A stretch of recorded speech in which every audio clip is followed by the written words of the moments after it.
When I was 3 years old, I had my first anaphylactic reaction to peanuts. And my sister came home from Valentine's Day. She's 6 years older than me, with Reese's peanut butter cups. And I don't really remember any of this, but apparently I ate one of those peanut butter cups and blew up like a balloon. My family had to take me to the ER. Fortunately, they had epinephrine there, and that was just the beginning of a long laundry list of medical issues that I've been dealt. And after we figured out I had a peanut allergy, the problems didn't stop there. I was severely anemic from a very young age, and we didn't really know what was going on. And it wasn't until I was 12 years old that I was diagnosed with celiac disease, an autoimmune disorder that basically means your body can't process gluten, but I had been eating gluten for 12 years at that point. And what was happening inside my body was I was destroying my small intestine, and we didn't know it. So that's why I was anemic. And when I was 14, I was yet again diagnosed with another autoimmune disorder called eosinophilic esophagitis. And honestly, I don't remember a lot of this, but I remember the pain. I remember spending so much time in the hospital and spending so much time in pain, spending countless nights in the fetal position, going to bed. And that had severely affected my mental health from such a young age. I was clinically diagnosed with depression from probably 13, and was getting pumped full of antidepressants from a very young age. And when I was 14 and diagnosed with this EOE, was also the same time I got my first job. I remember asking my dad if he'd buy me a pair of shoes, and he was like, no, go work for it. And the only job I could get as a 14-year-old was as a caddy at a country club, carrying other people's golf clubs. And I remember my first day there seeing Ferraris, Porsches in the parking lot, and I was the guy holding the clubs for all these guys. And one thing that I internalized from 14 as a caddy was all these wealthy golfers were business owners. I remember talking to them, and they told me about their businesses. And that had just stuck in my brain. And I started my first business when I was 14, trying to do affiliate marketing for a woodworking course. I honestly had no idea what I was doing. I just kind of built a website quickly on Google Sites, put in the link for the affiliate thing, and I made $0. But at that same time, I knew that I was destined to be a business owner. I was reselling shoes, reselling clothes, anything I could get my hands on, but simultaneously battling all these health issues. I mean, when I was 14, so a freshman in high school, I qualified for a feeding tube. I was so severely anemic, they wanted to keep me there to put food through a tube into my body. And again, honestly, I don't remember too much of the ins and outs of it, but I remember being at the hospital, spending nights in the hospital, and just not really knowing why this was happening. I kept asking, why is this happening to me? What did I do to deserve this? That's a private property road. Got to go down this way. And I just had this victim mindset, and my mental health was suffering so much. I was anemic, and it felt like I was just dealt an unfair deck of cards by whoever deals those cards.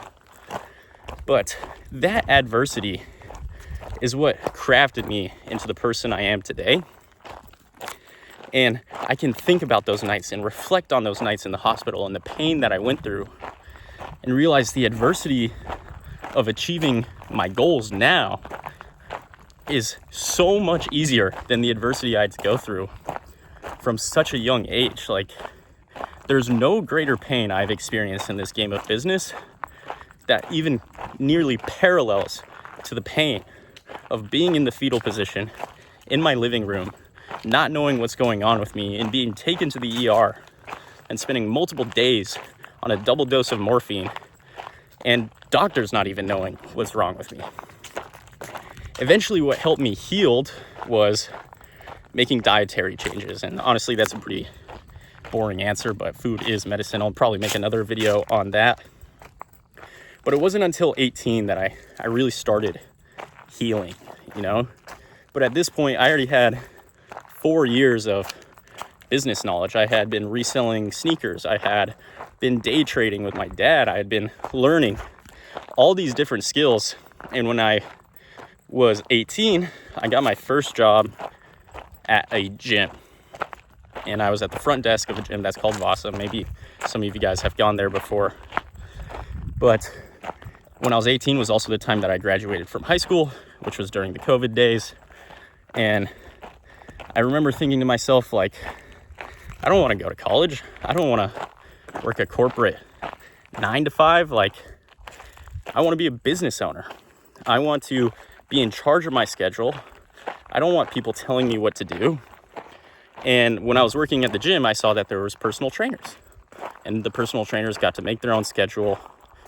So eventually I got my first personal training certificate, started posting content, and started trying to build a personal brand around fitness. I became a personal trainer, and I was actually the number 2 personal trainer at my gym, and I was making my own hours, and it felt like I was the owner of some business. I wasn't really, but I started learning the numbers behind business, and I started learning what it meant to be accountable for your own actions in the business world. And from my personal trainer job, I got a job managing a gym. And I was learning even more about how to run businesses. I started my own clothing brand around the same time. And because of all the memories that I had of the hospital, I donated 50% of my profits of my clothing brand to Children's Hospital Colorado. And after 2 years of not really making any money because I didn't know how to market a clothing brand, I had to shut it down. While simultaneously, what I was learning managing a gym was how to run ads for businesses. I remember I launched my first ad campaign when I was 19 for a gym, and I spent $3,000 and sold $14,000 worth of gym memberships within 1 month. And finally, it felt like something was working for me, and it caught the attention of other business owners. And they were asking me to come work for them, to run their ads, do their social media, because obviously I'd found something that was working.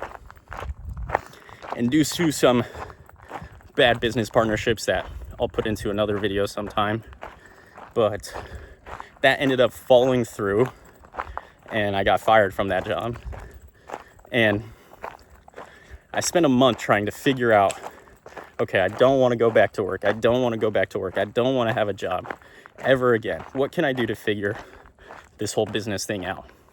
Like, I knew in my head that I could figure it out because I grew up, and you probably grew up too, watching Minecraft YouTubers make a living off playing a video game. And my mindset always was, okay, if they can make money playing video games, I can probably add some sort of value to this world on the internet and make a living from it.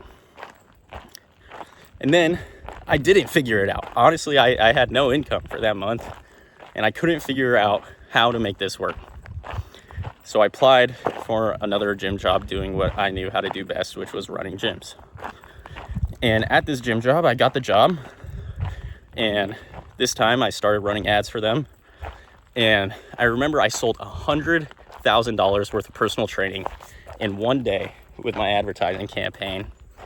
And again, this caught the attention of other business owners that wanted me to do the same for them. I started running ads for other gyms. And at this point, I was managing upwards of $25,000 a month in ad spend as a 21-year-old. And I was realizing I was making all this money for other people and not really taking that much home for myself. There's many times where I was like, man, like, I just made them 300 grand and I took home like 15. That doesn't seem right. And eventually another opportunity presented itself to me where I started advertising products on my own behalf. And I went back to my roots of affiliate marketing. And that's when I really felt like I had unlocked something. I spent 3 or 4 months not really making any money doing that. And then all of a sudden, basically out of nowhere, overnight success, right? Made 53 grand take home pay in 1 month. I quit my job at the gym that same month and started doing this full time. And now I've unlocked full financial freedom, full-time freedom, full location freedom. I mean, I'm going for a walk in the Italian countryside right now, and I'm making this video to hopefully encourage you to take on some more adversity, because that is ultimately what crafted me into the person I am today, was adversity. And I didn't get to choose that adversity. It was just the hands I was dealt with. And you most likely have been given a deck of cards too in your life and some challenges. And I want you to think about those challenges when you are trying to run your own business. Because even now that I've had this success, I still think about those days in the hospital. I still think about those nights in the fetal position and how this was so much easier to figure out than it was to figure out what was killing my body. And I want you to think about that and really reflect on what challenges you have been faced. And if you have overcome those challenges, then by all means you can succeed in this digital age where we have access to the internet and we are able to produce things. And the biggest mindset shift for me happened when I was 18 and I was out of high school. And I decided I didn't want to go to school anymore. Like, I hated high school. It was the worst experience for me. And I was feeling so much better once I was out of high school. And I started educating myself. That's what's happened. I ordered books on Amazon Prime about financial freedom. I remember reading 4-Hour Workweek by Timothy Ferriss. And I was like, wow, people actually do this. What's the difference between me and them? And really, there is no difference. Everybody has a different backstory. Everybody has a different set of challenges that they face. But ultimately, the only thing separating you from the life that you want to live is yourself. And you need to get out of your own way to be able to accomplish these things. And now I'm trying to document this process of living my life to the fullest, because the fruits of my labor have brought me here, and it's about time I enjoy them. But with that being said, get out of your own way. I challenge you to think bigger. And stay tuned for more videos.